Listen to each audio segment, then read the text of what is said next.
এখন বাজে রাত অলমোস্ট 12টার উপর। তাই সময় নেই কি এখনই তো পাওয়া যায়, যদি লেটার সুযোগটা যাতে লাভ আছে যায়।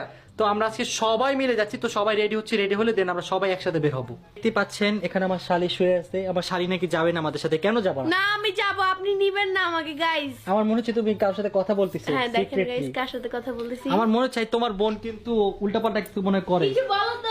আমার বোন উল্টা পাল্টা কোনো কিছু করে না, কারণ ওর সবকিছু আমার কাছে আছে, আমি জানি। আল্লাহ, তাহলে কি আমার আর তোর মেসেজ গুলো দেখে ফেলবো?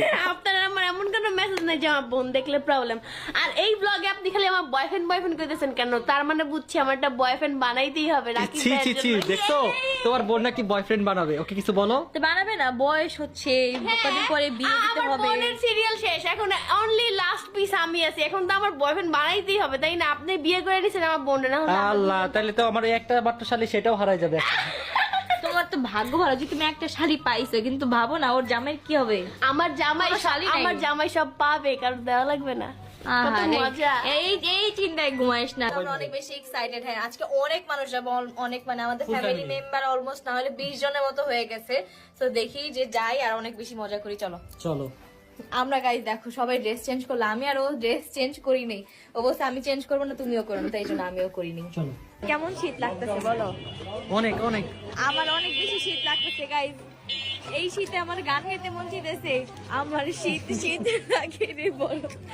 এখন শীত পড়বে না তো কি পড়বে বলো? এখন রাতের অলমোস্ট 1টা বাজে। আমি ভাবতেছি যে ঢাকায় আমার এই অবস্থা হচ্ছে, যখন আমি মাওয়ায় যাব তখন কি হবে শীতের মধ্যে? গাড়িতে থাকবা, শীত লাগবে না, কিন্তু গাড়ি থেকে নামার পর শীত লাগবে। ও শীতে কিছুই নেই, আমি তো একটা চাদর নিয়ে নিছি গাইস, সেফটি। ফাইনালি অনেকদিন পর মাওয়া যেতেছে। আমার অনেক বেশি ভালো লাগছে। ঋতু আমি মজা করে রাখতেছিলাম, আপুর ব্লগে চলে আসছে এটা। হ্যাঁ, আপনার কেমন লাগছে? আপনার এত সুন্দর শাড়ির সাথে যাইতেছেন। আমি বুঝি না তুই সবসময় এই কথা কেন বলো যে এত সুন্দর শাড়ি, এত শুনেন, সুন্দর। বহুত আছে। আচ্ছা তাহলে আমার হাতে আর মানে এগুলো লেখা দেন না কেন? আপনার হইলো গিয়ে এই যে দেখ, শুধু আর লেখার আমার দেখি লেখা। যাই হোক, সমস্যা আছে। শুনেন, আপনি এত সুন্দর শাড়ি পাইছেন, সব ছেলে এত সুন্দর শাড়ি পায় না। So, আলহামদুলিল্লাহ বলেন।